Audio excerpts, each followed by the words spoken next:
తాకట్లో ఉన్న మీ బంగారాన్ని విడిపించి ఆ రోజు ఆన్లైన్ రేటుకి కొంటాం. Sharma gold company. నమస్కారం, వెల్కమ్ టు సుమన్ టీవీ. నేను గీతాంజలి. ఈ జ్యేష్ఠ మాసంలో అంటే జూన్ 10వ తారీఖు వరకు మాత్రమే మంచి రోజులు ఉన్నాయి. ఆ తర్వాత అంతా మోఢం అని చెబుతున్నారు. అయితే ఈ మోఢంలో కూడా కొన్ని కార్యక్రమాలు చేయొచ్చు అని అంటారు. అవి ఎలాంటి శుభకార్యాలు చేయొచ్చు, అసలు మనం చెయ్యకూడనివి ఏమిటి, పాటించాల్సిన నియమాలు, మళ్ళీ ఎప్పటి నుంచి మంచి రోజులు ప్రారంభం కాబోతున్నాయి, ఈ వివరాలన్నీ తెలుసుకుందాం. వివరించేందుకు ప్రస్తుతం మనతో పాటు ఉన్నారు ప్రముఖ జ్యోతిష్యులు బ్రహ్మశ్రీ నందిభట్ల శ్రీహరి శర్మ గురువు గారు. వారితో మాట్లాడదాం. గురుగారు నమస్కారం అండి. వాగర్థ వివ సంపృక్తౌ వాగర్థ ప్రతిపత్తయే జగతః పితరౌ వందే పార్వతీ పరమేశ్వరౌ. ఆదిత్యాయ చ సోమాయ మంగళాయ బుధాయ చ గురు శుక్ర శనిభ్యశ్చ రాహవే కేతవే నమః.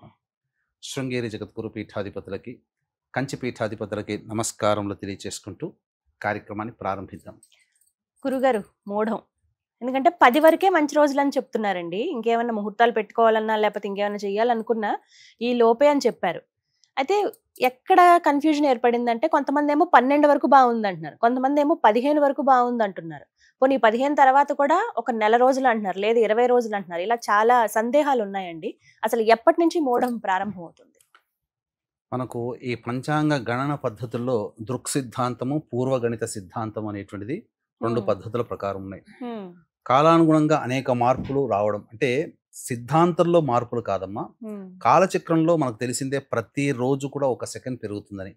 ఆ కాలచక్రంలో వచ్చేటువంటి మార్పుల్ని కూడా పరిగణనలోకి తీసుకుని లెక్కగట్టి ఆ మార్పుల్ని కూడా మనం ఈ యొక్క నేటి రోజుకి కూడా ఆపాదించుకుంటూ వచ్చినటువంటి మార్పుల్ని మనం బేరీజు వేసుకొని లెక్కించే పద్ధతి దృక్ సిద్ధాంతం.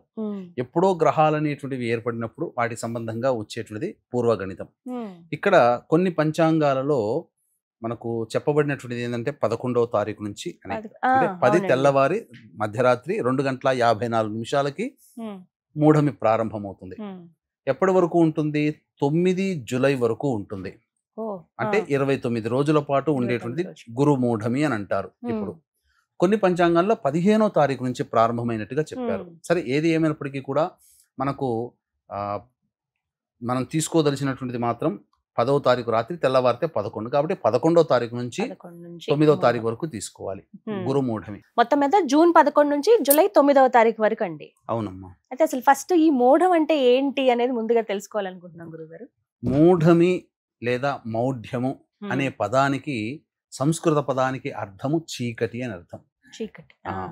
కాబట్టి ఈ మూఢమి అనేటువంటిది ఎలా వచ్చింది మనకు ఈ యొక్క పంచాంగ గణన రీత్యా చూసుకుంటే, ఏ గ్రహం అయితే రవికి చాలా దగ్గరగా వెళుతుందో ఆ గ్రహము తన ప్రభావాన్ని కోల్పోతుంది. ముఖ్యంగా శుభకార్యాల్లో చూసేటువంటి శుభగ్రహాలు, నైసర్గిక శుభగ్రహాలు శుక్రుడు, గురువు. కాబట్టి వివాహాది శుభకార్యాలలో ఈ గురువు కానీ శుక్రుడు కానీ రవికి అతి సమీపంలో గనక వెళ్ళినట్లయితే అవి మూఢమి కింద, అంటే ఆ గ్రహం పనిచేయదు. కాబట్టి శుభకార్యాలు ఆ మూఢమి ఉన్నంత వరకు చెయ్యరు. అయితే ప్రతి గ్రహానికి కూడా మూఢమి, బుధుడు చేరినా మూఢమి, కుజుడు చేరినా మూఢమి అని ఉంటుంది. కానీ అవి పెద్దగా పట్టించుకోవాల్సినటువంటి పని లేదు. కానీ మన దక్షిణ ఆచార దేశ ప్రాంత ప్రకారము చూసుకున్నట్లయితే ఈ గురు శుక్ర మూఢములే ఎక్కువగా పాటిస్తారు. ప్రస్తుతం ఈ విశ్వావసునామ సంవత్సరంలో జూన్ 11వ తారీఖు నుంచి జూలై 9వ తారీఖు వరకు గురుమూఢమి 29 రోజుల పాటు ఉంటుంది. కాబట్టి కొన్ని కార్యాలు చేయదగినవి, కొన్ని కార్యాలు చేయకూడనటువంటివి మనం చెప్పవచ్చు. మరి ఆ చేయవలసినవి చేయకూడనివి ఏంటో కూడా వివరించండి. మనకు ఈ గురుమూఢమిలో చేయదగినటువంటి కార్యక్రమాల గురించి తెలుసుకుందామా. గురుమూఢమిలో పుంసవనం అని అంటారు. పుంసవనం అంటే అమ్మాయి గర్భము దాల్చిన తర్వాత, అంటే కన్సీవ్ అయిన తర్వాత 3వ నెలలో కానీ 1వ నెలలో కానీ ఈ కార్యక్రమం చేస్తారు. తద్వారా కొన్ని రసములు అనేటువంటివి ఆకు పసల నుంచి తీసినవి ముక్కులో వేస్తే అని ఆ రసాన్ని పీల్చడం ద్వారా ఏమవుతుంది, పురుషుడు కావాలన్నా స్త్రీ కావాలన్నా గర్భం ఆ విధంగా శిశువు రావడానికి ఆస్కారం ఉంటుంది. 100కి 90% అది. తర్వాత ఖచ్చితంగా ఇది అయిపోయిన తర్వాత జాతకర్మ, శిశువు జన్మించిన తర్వాత జాతకర్మ ఖచ్చితంగా చేయాలి. అలాగే నామకరణం కూడా చేయాలి. అంటే మనకు చేసుకోవచ్చు, నామకరణం చేసుకోవచ్చు. ఇటువంటిది పుంసవనము ఇటువంటి చేయొచ్చు. తర్వాత విశేషముగా శుభకార్యాలు అంటూ చేయకూడదమ్మా. అంటే వివాహము కానీ, ఉపనయనం కానీ, శంకుస్థాపనలు కానీ, గృహప్రవేశాలు కానీ చేయకూడదు. తర్వాత ఈ అద్దె ఇంట్లో కొత్త అద్దె ఇంట్లో కూడా మారడానికి పనికిరాదు. అమ్మో ఈ ఈ నెల రోజులు కుదరదు. మూఢంలో పనికిరాదమ్మా. పనికిరాదు. తర్వాత ఉద్యోగ నియామకాలు అనేటువంటివి చేసుకోవచ్చు. వీటికి ఏం తప్పు లేదు. ఇప్పుడు ఇంట్లో కొత్త వస్తువులు ఏమైనా తెచ్చుకుంటాం కదా గురు, అవి తెచ్చుకోవచ్చా మరి? అది శుభకరమైనటువంటి వస్తువులు తీసుకోకుండా ఉంటాయి. మామూలుగా గృహోపకరణాలు కొనుక్కోవచ్చు, కొన్ని చేసుకోవచ్చు. అలాగే విశేషముగా హోమాది కార్యక్రమాలు చేసుకోవచ్చు, పూజాది కార్యక్రమాలు ఇంట్లో చేసుకోవచ్చు, కానీ వ్రతాలు చేసుకోవచ్చు. కానీ ఇక్కడ వ్రతాలలోకి వెళ్ళా ఏంటంటే కొత్తగా వ్రతం పట్టుకుంటారు చూడండి అమ్మా, ప్రారంభించారు అటువంటివి చేయకూడదు. కొత్తగా పట్టుకునే వ్రతాలు చేసేవైతే చేసుకోవచ్చు. దానికి జపాలు చేసుకోవచ్చు. ఇప్పుడు అందరు కూడా బ్రాహ్మణులందరూ కూడా మూఢాలు పనులు ఉండవు కాబట్టి చక్కగా అవైలబుల్ లో ఉంటారు. జాతకరీత్యా ఉండేటువంటి గ్రహ దోషాలకు సంబంధించి ఏవైనా కానీ ఉన్నా ఆ యొక్క సంబంధించినటువంటి జపతర్పణ హోమాది కార్యక్రమాలు చక్కగా చేసుకోవచ్చు. అందులో ఏం సందేహం లేదు. ఉద్యోగంలో చేరవచ్చు. చాలా మంది ఉద్యోగంలో చేరకూడదేమో అని అనుకుంటారు, కానీ చేరవచ్చు. దానికి ఏం తప్పలేదు. అయితే కొంతమంది ఈ నూతన వస్త్రధారణ అని చేస్తారు. ఆ నూతన వస్త్రధారణ చేయగలము. ఏంటి గురుగారు ఈ నెల రోజులు 29 రోజులు కొత్త బట్టలు కొనుక్కోవద్దంట? ఇప్పుడు మీకు చెప్పాలి అని అంటే ఆ రోజు నుంచి వాళ్ళు ఎదిగినారు అనే అర్థమే కదా. అమ్మాయికి చీర కడుతున్నారు అని ఫంక్షన్, అబ్బాయికి శారీ ఫంక్షన్, అబ్బాయికి ధోతి సెరమనీ. అంటే ఏంటి, పెద్దవాడు అయ్యాడు అని చెప్పడానికి సూచించే ప్రక్రియ. పెద్దమ్మాయి అయ్యింది అని సూచించే ప్రక్రియ. అటువంటిది మూఢంలో చేయకూడదు. అది ఇటువంటివి. తర్వాత ముఖ్యంగా ఈ దేవతా ప్రతిష్టలు చేయకూడదు. మళ్ళీ పూజాది కార్యక్రమాల్లో ఈ శంకుస్థాపనలు కానీ ఇవన్నీ చెప్పుకున్నాం కదా, అటువంటి శుభకార్యాలు ఏం చేయకూడదు. నోములు అవి కొత్తవి పట్టుకోకూడదు. అసలు ఈ పని మాత్రం చేయొద్దు, చేశారంటే ఇంకా అంతే అన్నట్టుగా ఏమైనా ఉన్నాయండి? ఇవేనమ్మా శుభకార్యాలు, అసలు ఏవి చేయకూడదు. ముఖ్యంగా ఖచ్చితంగా చేయాల్సినవంటే ఈ నామకరణాలు, యాత్రలు చేయొచ్చు, దైవ దర్శనం చేసుకోవచ్చు, తప్పులేదు. ఇవన్నీ మామూలేనమ్మా, సాధారణంగా చేయొచ్చు. కొత్త కొత్త వస్తువుల్లో పూజకి సంబంధించినటువంటి అది విరివిగా వాడుకోవడానికి ఉండేటువంటి వాటి మాత్రం చేయకూడదు. మిగతావన్నీ కార్యక్రమాలన్నీ చేసుకోవచ్చు. ఇవే చాలా మందికి సందేహాలు అండి. కొంతమంది ఏం చేస్తున్నారంటే గురుగారు, ఇప్పుడు ఆగస్టులోనో లేకపోతే నెక్స్ట్ పెళ్లి ఉంది అన్నప్పుడు, శ్రావణ మాసంలో పెళ్లిళ్ళు ఉన్నాయి అన్నప్పుడు కొంతమంది పసుపు ముందుగానే కొట్టేస్తారు, అంటే పెళ్లి పనులు చేసుకోవడానికి అని చెప్పి. అలా ఇప్పుడే కొట్టేసుకోవచ్చా ముందే? మూఢాలు రాకముందు 11వ తారీఖు లోపల చేసుకోవచ్చమ్మా.